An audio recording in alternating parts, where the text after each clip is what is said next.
हर बार की तरह क्वांटिटी नहीं क्वालिटी कंटेंट के साथ आपका स्वागत है आपके अपने YouTube channel GK tips by Mahendra Bugalia पर।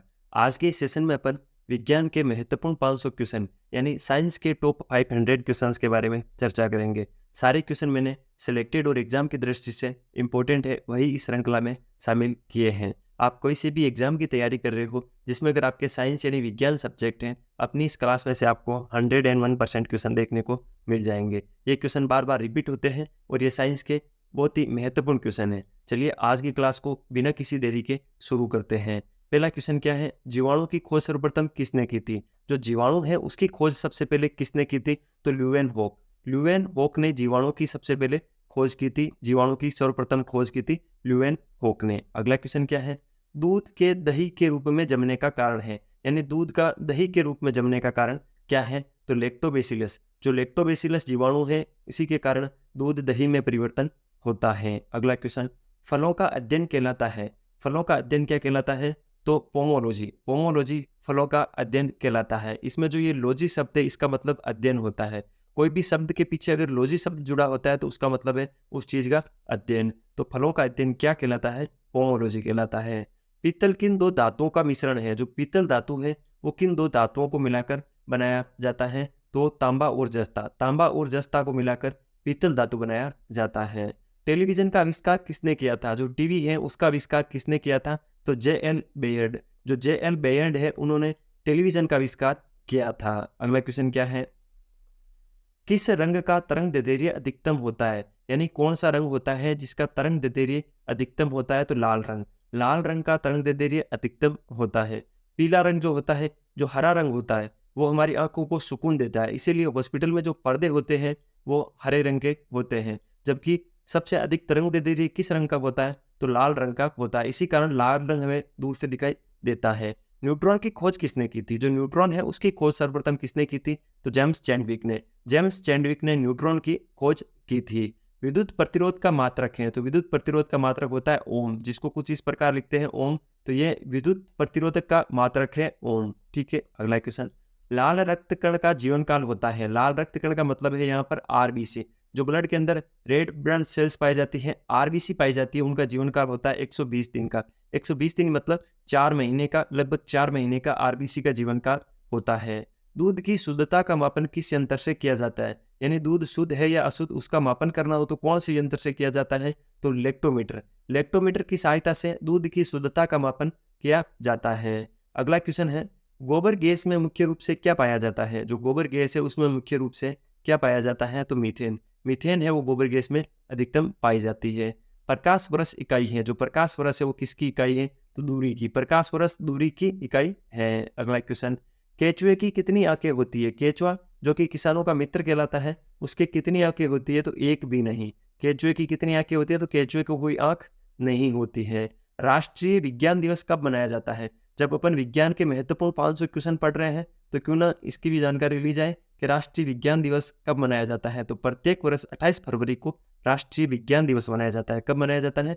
तो प्रत्येक वर्ष 28 फरवरी को। भोजन में उपस्थित ऊर्जा को मापा जाता है। अपन जो भी भोजन ग्रहण करते हैं उसके अंदर कितनी ऊर्जा है उसका मापन अपन करेंगे कैलोरी से, यानी कितनी कैलोरी है। अगले क्वेश्चन पे चलते हैं, पृथ्वी की स्थिति और संरचना के अध्ययन को क्या कहा जाता है? यानी पृथ्वी की स्थिति और संरचना का अगर आपको अध्ययन करना है तो उस विज्ञान को बोलेंगे भूविज्ञान। क्या बोलेंगे? भूविज्ञान।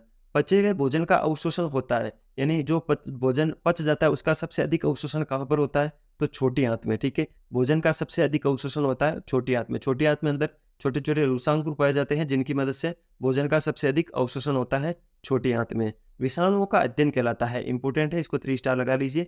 विषाणुओं के अध्ययन को वायरोलॉजी बोलते हैं। ठीक है, विषाणुओं के अध्ययन को क्या बोला जाता है? वायरोलॉजी। यहाँ पर भी लॉजी शब्द है जिसका मतलब अध्ययन है, कहीं भी होगा तो उसका मतलब अध्ययन होगा। वायरोलॉजी यानी विषाणुओं का अध्ययन। पक्षियों का अध्ययन क्या कहलाता है? तो पक्षी विज्ञान बोलते हैं पक्षियों के अध्ययन को जनरली। जीवाश्मों का अध्ययन कहलाता है, यानी जो जीवाश्म होते हैं पृथ्वी के नीचे, जीवाश्म उनके अध्ययन को क्या बोलते हैं? तो उनके अध्ययन को पेलियोंटोलॉजी बोलते हैं। पेलियोंटोलॉजी बोलते हैं जीवाश्मों के अध्ययन को। अगले क्वेश्चन पे चलते हैं, हड्डियों का अध्ययन कहलाता है, यानी जो हड्डियां होती है उनका अध्ययन क्या कहलाता है? तो अस्थि विज्ञान बोलते हैं हड्डियों के अध्ययन को। मृदा का अध्ययन कहलाता है, यानी जो मिट्टी होती है उसके अध्ययन को क्या बोलते हैं? तो पेडोलॉजी बोलते हैं। पेडो यानी मर्दा और लॉजी यानी अध्ययन, तो मर्दा के अध्ययन को पेडोलॉजी बोला जाता है। मूत्र प्रणाली से संबंधित विज्ञान की शाखा कहलाती है, यानी जो मूत्र प्रणाली होती है उससे संबंधित विज्ञान की शाखा को यूरोलॉजी बोलते हैं। क्या बोलते हैं? यूरोलॉजी। आपको पता है हॉस्पिटल में यूरोलॉजी अलग अलग डिपार्टमेंट होते हैं। यूरिन यानी मतलब यूरिन में अपन समझ आते हैं कि मूत्र की बात हो रही है, तो यूरोलॉजी यानी मूत्र प्रणाली या मूत्र विज्ञान की अध्ययन को यूरोलॉजी बोला जाता है। किस विटामिन में कोबाल्ट होता है? कौन सा विटामिन है जिसमें कोबाल्ट पाया जाता है? इंपॉर्टेंट है, ध्यान रखना। विटामिन B12 है, जो विटामिन B12 है उसमें कोबाल्ट पाया जाता है। किसमें? विटामिन B12 के अंदर। विटामिन B12 जनरली किसमें पाया जाता है? तो जो भी नॉनवेज होते हैं, मांस, मछली, अंडा, इनमें विटामिन B12 पाया जाता है और इस विटामिन में कोबाल्ट पाया जाता है। कोशिका का पावर हाउस किसे कहा जाता है? पावर हाउस का मतलब है शक्ति गृह। कोशिका का शक्ति गृह किसको बोलते हैं? तो माइटोकॉन्ड्रिया। माइटोकॉन्ड्रिया को कोशिका का शक्ति गृह बोला जाता है। सारे कृष्णों का लेवल आप पता लगा पा रहा होगा, आपको पता लग रहा होगा आपको कि कृष्णों का लेवल किस प्रकार का है। अगर आपको लग रहा है कि वीडियो की क्वालिटी अच्छी है, वीडियो में कंटेंट अच्छा है, तो उसके लिए आपको ज़्यादा कुछ नहीं करना है। लाल वाला बटन दबाकर चैनल को सब्सक्राइब कर देना, वीडियो को लाइक कर देना, एक अच्छा सा मेरे लिए कमेंट कर देना। हाँ, और याद रखना बेल वाला आइकन जरूर दबा लेना, जिससे आपको नोटिफिकेशन और मुझे मोटिवेशन मिल जाएगा। क्या जाता है यार इसमें, कर ही दो आपके लिए, अगर इतनी मेहनत कर रहे हैं तो। अगला क्वेश्चन क्या है? लाल रक्त कणिकाओं का निर्माण हमारे शरीर में किस भाग में होता है? जो लाल रक्त कणिकाएं होती है उनका निर्माण हमारे शरीर के कौन से अंग में होता है या कौन से भाग में होता है? तो अस्थि मज्जा। अस्थि मज्जा में लाल रक्त कणिकाओं का निर्माण होता है। राष्ट्रीय विज्ञान दिवस अपन ने पढ़ लिया, ये क्वेश्चन रिपीट हुआ है, 28 फरवरी को होता है। ब्लड प्रेशर मापने के लिए किस यंत्र का प्रयोग किया जाता है? ब्लड प्रेशर को अपन बोलते हैं जनरली बीपी। बीपी मापने के लिए किस यंत्र का प्रयोग किया जाता है? तो किया जाता है स्पिगेनोमीटर का। स्पिगेनोमीटर का प्रयोग किया जाता है बीपी या ब्लड प्रेशर मापने के लिए। आपके जब भी बीपी की प्रॉब्लम होती है तो डॉक्टर आपके हाथ में एक पट्टा लगाता है, और आजकल तो इलेक्ट्रिक मशीन आ गई है। पहले एक पारे की मशीन होती थी जिसको पंच करके निकाल देते थे, उसको क्या बोलते थे? स्पिगेनोमीटर बोला जाता था। नेत्रदान में नेत्र के किस भाग का दान किया जाता है? अगर कोई व्यक्ति नेत्रदान करता है तो उसके नेत्र के कौन से अंग को डोनेट किया जाता है? तो कॉर्निया। नेत्र के कॉर्निया भाग को नेत्रदान करते समय दान में दिया जाता है। अगला क्वेश्चन क्या है? संक्रमण यानी प्रतिरक्षा के खिलाफ शरीर के प्रतिरोध के अध्ययन को क्या बोलते हैं? तो इम्यूनोलॉजी बोलते हैं। इम्यून सिस्टम आप सब जानते हो, प्रतिरक्षा तंत्र को बोलते हैं, और उसके अध्ययन को क्या बोलते हैं? इम्यूनोलॉजी कहा जाता है। अगला क्वेश्चन क्या है? मांसपेशियों में किस अम्ल के एकत्रित होने से थकावट आती है? यानी मांसपेशियों के अंदर कौन सा अम्ल इकट्ठा हो जाए तो हमें थकावट महसूस होती है? तो लैक्टिक अम्ल। मांसपेशियों में लैक्टिक अम्ल के जमा होने पर हमें थकावट महसूस होती है। अगला क्वेश्चन क्या है? अंगूर में कौन सा अम्ल पाया जाता है? जो अंगूर होता है उसके अंदर कौन सा अम्ल पाया जाता है? तो टार्ट्रिक अम्ल पाया जाता है। अंगूर के अंदर टार्ट्रिक अम्ल पाया जाता है। कैंसर संबंधी रोगों का अध्ययन कहलाता है। कैंसर संबंधी रोगों को बोला जाता है ओरंगेनोलॉजी। ओरंगेनोलॉजी तो बोलते हैं कैंसर संबंधी रोगों के अध्ययन को। केवल ऐसा दे रखा हो कि कैंसर को अध्ययन को क्या बोलते हैं, तो उसको बोलते हैं ओंकोलॉजी। ओंकोलॉजी कैंसर के अध्ययन को बोलते हैं, और ओरंगेनोलॉजी कैंसर से संबंधित रोगों के अध्ययन को बोला जाता है। मानव शरीर में सबसे लंबी कोशिका कौन सी होती है? तो मानव शरीर की सबसे लंबी कोशिका होती है तंत्रिका कोशिका। तंत्रिका कोशिका मानव शरीर में सबसे लंबी कोशिका या सेल्स होती है। आपसे मैं क्वेश्चन पूछता हूँ, मानव शरीर की सबसे लंबी हड्डी कौन सी होती है? वो मुझे आप कमेंट बॉक्स में जल्दी से बताओ। अगला क्वेश्चन, दांत मुख्य रूप से किस पदार्थ के बने होते हैं? जो हमारे दांत होते हैं वो मुख्य रूप से किस पदार्थ के बने होते हैं? तो डेंटाइन। जो हमारे दांत होते हैं वो डेंटाइन के बने होते हैं। किसके बने होते हैं? डेंटाइन के बने होते हैं। अगले क्वेश्चन पे चलते हैं। अगला क्वेश्चन क्या है? किस जंतु की आकृति पैर की चप्पल के समान होती है? ये क्वेश्चन आपको 8th क्लास में कई बार पूछा गया होगा, लेकिन आप भूल गए हैं। 8th क्लास की जो बायोलॉजी है उसके अंदर ये क्वेश्चन आता है कि चप्पल के समान आकृति किसकी होती है? तो पैरामीशियम की होती है। जो पैरामीशियम जीवाणु होता है उसकी जो आकृति होती है वो चप्पल के समान होती है। केचुए की कितनी आंखें होती है? क्वेश्चन रिपीट हुआ है, केचुए की कोई आंख नहीं होती है। गाजर किस विटामिन का समृद्ध स्रोत है? यानी गाजर के अंदर कौन सा विटामिन पाया जाता है? तो इसको भी आप 2 स्टार लगा लीजिए।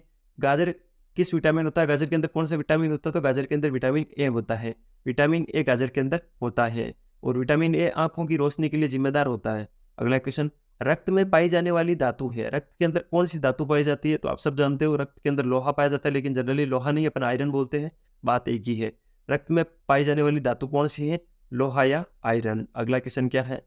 मानव मस्तिष्क का लगभग कितने ग्राम का होता है? जो मानव मस्तिष्क होता है वो कितने ग्राम का होता है? तो 1350 ग्राम का, यानी 1350 ग्राम मानव मस्तिष्क का वजन होता है। अगले क्वेश्चन पे चलते हैं। दालें किसका एक अच्छा स्रोत है? यानी दालों में क्या सबसे अधिक पाया जाता है? तो प्रोटीन। दालें प्रोटीन का अच्छा स्रोत है, आपको ध्यान रखना है, इंपॉर्टेंट है। जो दालें हैं वो प्रोटीन का अच्छा स्रोत है, ठीक है। जो दालें हैं प्रोटीन का अच्छा स्रोत है। क्यूनन का उदाहरण है, यानी क्यूनन है उसके उदाहरण बताओ आप मुझे। क्यूनन के उदाहरण इस क्वेश्चन में पूछे हैं, तो दूध का खट्टा होना एक क्यूनन का उदाहरण है, क्यूनन की प्रक्रिया का उदाहरण है। खाने की ब्रेड का बनना, जो अपन ब्रेड बनाते हैं, ब्रेड क्यूनन की प्रक्रिया से बनती है। गीले आटे का खट्टा होना, ये भी एक क्यूनन की प्रक्रिया है। इसके अलावा जो अपन मैदा मैदा लगाते हैं किसके लिए, जलेबी निकालने के लिए, तो जो मैदा लास्ट में उफान मारता है वो क्यूनन की प्रक्रिया के कारण ही मारता है। अगला क्वेश्चन, देसी घी में से सुगंध क्यों आती है? जो देसी घी होता है उसके अंदर सुगंध हमें क्यों आती है? तो डाई एसिटिक के कारण। डाई एसिटिक के कारण जो देसी घी होता है उसके अंदर सुगंध आती है, ठीक है। किसके कारण? डाई एसिटिलीन के कारण, ठीक है, एसिटिल के कारण, डाई एसिटिल के कारण। अगला क्वेश्चन, इंद्रधनुष में किस रंग का विक्षेपण अधिक होता है? तो लाल रंग का। इंद्रधनुष में लाल रंग का विक्षेपण अधिक क्यों होता है? क्योंकि लाल रंग की तरंगदैर्ध्य सबसे अधिक होती है और लाल रंग में दूर से दिखाई देता है, इसी कारण इंद्रधनुष में लाल रंग का विक्षेपण अधिक होता है। अगला क्वेश्चन, पृथ्वी पर सबसे अधिक मात्रा में पाया जाने वाला धातु का तत्व कौन सा है? यानी पृथ्वी पर ऐसी कौन सी धातु है जो सबसे अधिक मात्रा में पाई जाती है? तो वो है एल्यूमिनियम। जो एल्यूमिनियम धातु है वो पृथ्वी पर सबसे अधिक मात्रा में पाई जाने वाली धातु है। अगला क्वेश्चन क्या है? मोती मुख्य रूप से किस पदार्थ का बना होता है? जो मोती होता है वो मुख्य रूप से किस पदार्थ का बना होता है? तो कैल्शियम कार्बोनेट का। मोती जो होता है वो कैल्शियम कार्बोनेट का बना होता है। अगला क्वेश्चन, किस प्रकार के ऊतक शरीर के सुरक्षा कवच का कार्य करते हैं? यानी किस प्रकार के ऊतक है जो हमारे शरीर की रक्षा करते हैं या सुरक्षा कवच का कार्य करता है? तो एपिथेलियम जो ऊतक होते हैं, एपिथेलियम जो ऊतक होते हैं वो शरीर की सुरक्षा करते हैं या शरीर का सुरक्षा कवच कहलाते हैं। मनुष्य ने सर्वप्रथम किस जंतु को अपना पालतू बनाया था? यानी मनुष्य ने सबसे पहले किस जंतु को पालना शुरू किया था? तो वो कोई गाय भैंस नहीं थी, वो था कुत्ता। मनुष्य ने सर्वप्रथम कुत्ते को पालना शुरू किया था या कुत्ते को पालतू बनाया था।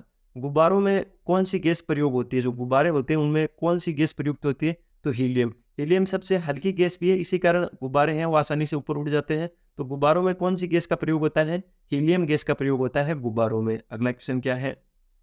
लाल रक्त कणिकाओं का निर्माण होता है, जो आरबीसी होता है उनका निर्माण कहाँ पर होता है? इस क्वेश्चन में ऐसा पूछा है, तो अस्थि मज्जा में होता है। लाल रक्त जो आरबीसी होती है उनका जो निर्माण है वो कहाँ पर होता है? तो अस्थि मज्जा में होता है। कहाँ पर होता है? अस्थि मज्जा में होता है, बोन मैरू में होता है। अगला क्वेश्चन क्या है?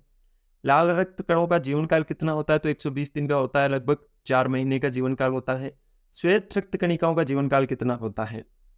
जो व्हाइट ब्लड सेल्स होती है उनका जीवन काल बताओ आप। आरबीसी का तो आपने ऊपर पढ़ लिया 120 दिन। तो जो श्वेत रक्त कणिकाएं होती है उनका जीवन काल बहुत छोटा होता है लाल रक्त कणिकाओं की अपेक्षा। तो 1 से 4 दिन का जीवन काल होता है श्वेत रक्त कणिकाओं का।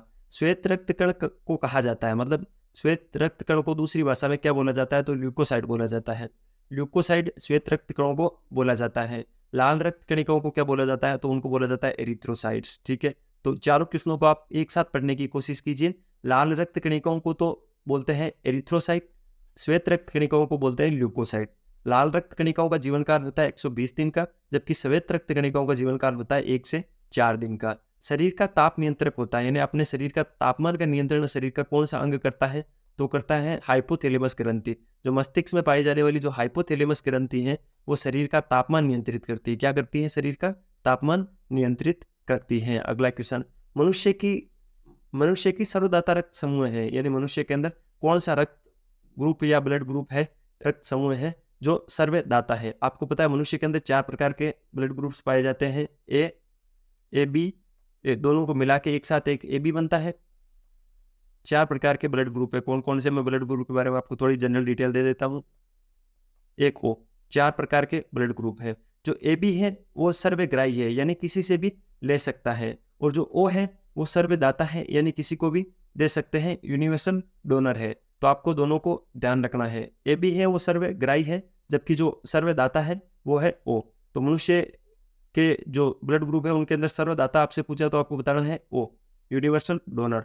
सर्वग्राही रक्त समूह कौन सा है? यूनिवर्सल रिसेप्टर कौन सा है जो सबसे ले सकता है? तो वो है ए बी। ए बी तो सबसे लेता है, वो सबको दे सकता है। अगला क्वेश्चन क्या है? रक्तचाप यानी ब्लड प्रेशर मापने की यंत्र को क्या बोलते हैं? इस पे गैनोमीटर बोला जाता है। ब्लड बैंक कहलाता है, यानी शरीर का कौन सा अंग है जिसको ब्लड बैंक कहा जाता है? तो पलिया, जो शरीर का पलिया भाग है वो शरीर का ब्लड बैंक कहलाता है, ठीक है। कौन सा अंग? तो पलिया, ध्यान रखना है आपको। भोजन का पाचन प्रारंभ होता है, यानी भोजन का पाचन कहाँ से प्रारंभ होता है? तो आपको पता है भोजन का पाचन मुख से ही प्रारंभ हो जाता है। मुख में उपस्थित लार ग्रंथियों से ही भोजन का पाचन शुरू हो जाता है। अगला क्वेश्चन क्या है? पित्त यानी बाइल। जो बाइल जूस होता है, पित्त रस होता है, वो कहाँ से स्त्रावित होता है? इस क्वेश्चन में ऐसा पूछा है। जो बाइल जूस या पित्त रस है वो कहाँ से स्त्रावित होता है? तो वो होता है यकृत या लीवर द्वारा। जो मानव शरीर का यकृत या लीवर जो अंग है वो पित्त का स्त्रावण करता है। अगला क्वेश्चन क्या है? विटामिन ए संचित होता है। जो मानव के अंदर विटामिन ए है वो कहाँ पर संचित होता है? तो वो यकृत में संचित होता है। तो बाइल जूस भी यकृत से स्त्रावित होता है और विटामिन ए भी कहाँ पर संचित होता है? तो यकृत के अंदर। शरीर की सबसे बड़ी ग्रंथि है, यानी मानव शरीर की सबसे बड़ी ग्रंथि कौन सी है? तो यकृत या लीवर मानव शरीर की सबसे बड़ी ग्रंथि है। तो उसी का अपोजिट क्वेश्चन बनता है कि सबसे छोटी ग्रंथि कौन सी है? तो वो है पिट्यूटरी। पिट्यूटरी जो ग्लैंड है वो सबसे छोटी ग्रंथि है, जिसको मास्टर ग्रंथि भी कहा जाता है, पिट्यूटरी ग्लैंड को। और मानव शरीर की सबसे बड़ी ग्रंथि कौन सी है? तो लीवर या यकृत। मनुष्य में पसलियों की संख्या कितनी होती है? रिब्स, रिब्स बोलते हैं, जो पसलियां होती है वो कितनी होती है? तो 12 जोड़ी। संख्या में आपसे पूछे तो 24। मानव शरीर के अंदर संख्या में अगर आपसे पूछे तो 24, वैसे पूछे तो 12 जोड़ी रिब्स या पसलियां होती है, जो कि फेफड़ों और हड्डियों के सुरक्षा आवरण के रूप में उपस्थित होती हैं। अगला क्वेश्चन क्या है? शरीर में हड्डियों की संख्या कितनी होती है? यानी मानव शरीर के अंदर बोन्स कितनी होती है? तो 206 हड्डियां होती है। मानव शरीर में कितनी हड्डियां होती है? 206 हड्डियां होती है। ठीक है, अगला क्वेश्चन क्या है? शरीर में मांसपेशियों की कुल संख्या कितनी होती है? जो ऊपर 206 हड्डियां दे रखी हैं वो तो आप सबको आती है, लेकिन मांसपेशियों की संख्या अभी भी मुझे पता है आपको याद नहीं है। ठीक है, सही सही बताना याद है या नहीं है। तो शरीर में मांसपेशियों की कुल संख्या कितनी है? 639। 639 मांसपेशियां होती है, मसल्स होती है, जबकि बोन्स जो हड्डियां होती है वो संख्या में 206 होती है। अगला क्वेश्चन, लार में पाया जाने वाला एंजाइम होता है। लार में कौन सा एंजाइम पाया जाता है? इंपॉर्टेंट है, ध्यान रखना। ये जो पाचन तंत्र वाला जो चैप्टर है उसमें ये इंपॉर्टेंट क्वेश्चन बनता है कि लार में पाया जाने वाला एंजाइम कौन सा है? तो टाइलिन एंजाइम। जो टाइलिन एंजाइम वो लार में पाया जाता है। लिंग निर्धारण कहाँ से होता है? जो अगर लिंग का निर्धारण करते हैं तो किससे करते हैं? तो पुरुष क्रोमोसोम की सहायता से करते हैं। कोई भी जो नया जाइगोट या भ्रूण है उसके अंदर पुरुष क्रोमोसोम उपस्थित है तो वो नर है, अदरवाइज वो मादा है। तो लिंग का निर्धारण किसकी सहायता से किया जाता है? पुरुष क्रोमोसोम की मदद से। ठीक है, मेल्स क्रोमोसोम की सहायता से। ठीक है, अगला क्वेश्चन, मनुष्य का हृदय होता है। मनुष्य का हृदय कैसा होता है? तो 4 कोष्ठी होता है। 4 कोष्ठी का मतलब है मानव हृदय 4 भागों में बटा हुआ है, जिसमें 2 भाग आलिंद है और 2 नीले हैं, यानी बायां आलिंद और बायां नीले, दायां आलिंद और दायां नीले, ऐसे 4 कोष्ठ बने हुए हैं मनुष्य के हृदय में। आप जो ये बनाते हो ये नहीं है, ये ना तो मनुष्य का हृदय है, न इसमें 4 कोष्ठ है। ये क्या है वो आप सब जानते हो। ठीक है, अगले क्वेश्चन पे चलते हैं। शरीर में गुणसूत्रों की संख्या पाई जाती है। शरीर में गुणसूत्र कितने होते हैं? तो 46 होते हैं संख्या में, और जोड़ी में अगर आपसे पूछे तो आप बता देना इसका आधा करके।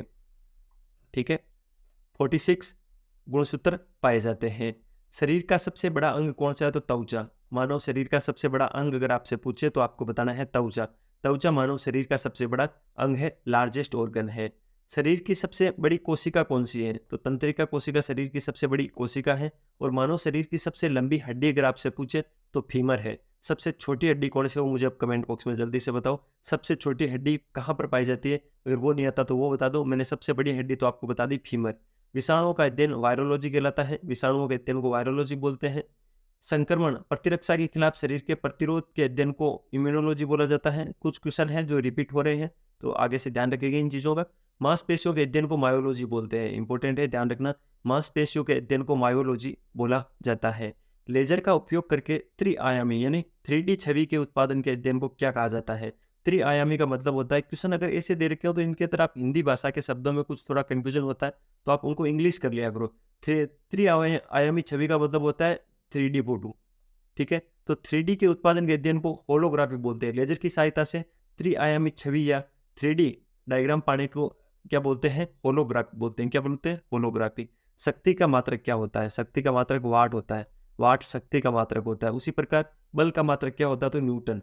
शक्ति का मात्रक वाट होता है, उसी प्रकार जो बल होता है उसका मात्रक क्या होता है? तो न्यूटन होता है। कार्य का मात्रक क्या होता है? जूल होता है। तीनों को एक साथ याद करने की कोशिश करो। जो कंफ्यूजिंग वाले क्वेश्चन थे उनको मैंने एक जगह देने की ज़्यादा से ज़्यादा कोशिश की है। तीनों ही इंपॉर्टेंट है, पूछे जा सकते हैं। फिजिक्स में क्वेश्चन बार बार आते हैं, कोई भी एग्जाम हो चाहे तो आप इस चीज़ का ध्यान रखोगे, इंपॉर्टेंट है। शक्ति का मात्रक वाट होता है, बल का मात्रक न्यूटन होता है, कार्य का मात्रक जूल होता है। अगले क्वेश्चन पे चलते हैं। चालक की विद्युत प्रतिरोधकता की मात्रक है। चालक के अंदर जो विद्युत प्रतिरोधकता होता है उसका प्रॉपर मात्रक क्या है? तो ओम मीटर। ओम मीटर चालक की विद्युत प्रतिरोधकता का मात्रक है। प्रकाश वर्ष दूरी की इकाई है, आपको पता है। पारसेक किसका मात्रक है? तो पारसेक दूरी का मात्रक है, ठीक है, पारसेक दूरी का मात्रक है। एम्पियर मापने की इकाई क्या होती है? एम्पियर जो है वो किसकी मापक इकाई है? इस क्वेश्चन में ऐसा पूछा गया है कि एम्पियर में आप किसको मापते हो? तो करंट को, जो विद्युत धारा होती है, जो विद्युत करंट होता है उसको एम्पियर में मापते हैं। किस में मापते हैं? एम्पियर में मापते हैं। अगला क्वेश्चन, त्वरण का मात्रक है। जो त्वरण है उसका क्या मात्रक है? तो त्वरण का मीटर प्रति सेकंड स्क्वायर। मीटर प्रति सेकंड, मीटर प्रति सेकंड स्क्वायर, ये जो है वो त्वरण का मात्रक है। क्या है? त्वरण का मात्रक है मीटर प्रति सेकंड स्क्वायर। अगले क्वेश्चन पे चलते हैं। अगला क्वेश्चन क्या है? आवेश का मात्रक है। तो न्यूटन प्रति सेकंड या कूलाम है यहाँ पर, ठीक है, इसको आप ऐसा कर लीजिए, मैं स्प्रिंट वाला नहीं। न्यूटन प्रति सेकंड या कूलाम है वो आवेश का मात्रक है। आवेश का मात्रक क्या है? इंपॉर्टेंट है विद्युत धारा वाले चैप्टर में ये, कि आवेश का मात्रक क्या है? न्यूटन प्रति सेकंड या कूलाम। उष्मा का मात्रक क्या है? तो कैलोरी। कितना कैलोरी उष्मा बर्न हुई? तो उष्मा का मात्रक है कैलोरी। समुद्री जहाज की गति मापी जाती है नॉट। नॉट में समुद्री जहाज की गति को मापा जाता है। तो समुद्री जहाज होता है उसकी गति को किस में मापा जाता है? तो नॉट में मापा जाता है। विभवांतर का मात्रक है। विभवांतर का मात्रक क्या होता है? तो वोल्ट। विभवांतर का मात्रक क्या होता है? वोल्ट। इंपॉर्टेंट है, ध्यान रखना, इसको 3 स्टार लगा लो आप। विभवांतर का मात्रक बार बार पूछा जाता है। तो विभवांतर का जो मात्रक है वो होता है वोल्ट। वोल्ट विभवांतर का मात्रक है। प्रकाश के तरंगदैर्ध्य का मात्रक है। जो प्रकाश का तरंगदैर्ध्य होता है उसका मात्रक क्या होता है? एंगस्ट्रॉम। एंगस्ट्रॉम प्रकाश के तरंगदैर्ध्य का मात्रक होता है। एंगस्ट्रॉम किसका मात्रक है? तो प्रकाश के तरंगदैर्ध्य का मात्रक है। अगर आपको क्लास में कुछ भी पढ़ते टाइम अगर आपको कोई भी प्रॉब्लम आ रही है, वीडियो की क्वालिटी अगर आपको अच्छी नहीं लग रही है, किसी भी चीज़ में आपके कोई प्रॉब्लम आ रही है, तो मुझे कमेंट बॉक्स में बता देना, अगली क्लास में वो आपके नहीं आएगी। इसके अलावा अगर वीडियो की क्वालिटी अच्छी है, वीडियो में कंटेंट अच्छा है, तो सारी चीज़ें आपको करनी है, तो उसमें आपका क्या जाता है बताइए। अगर आपको कोई इतना अच्छा कंटेंट दे रहा है, फ्री ऑफ कॉस्ट दे रहा है, उसके बदले में आपसे बस इतना ही कहा जा रहा है कि प्लीज़ चैनल को सब्सक्राइब कर दिया करो, वीडियो को लाइक कर दिया करो, अपने दोस्तों के साथ एक आधा शेयर मार दिया करो। और कमेंट करने में क्या जाता है? कमेंट करोगे, मुझे मोटिवेशनल कमेंट करोगे, मुझे अच्छा लगेगा, मैं इससे और अच्छा कंटेंट देने की कोशिश करूंगा। एक चीज़ विशेष आपके लिए बोल रहा हूँ, ध्यान रखना, बेल वाला आइकन जरूर दबा लेना, जिससे नई क्लास की नोटिफिकेशन आपको मिलती रहेगी। अगले क्वेश्चन पे चलते हैं। ऊर्जा का मात्रक है। ऊर्जा का मात्रक क्या है? तो जूल।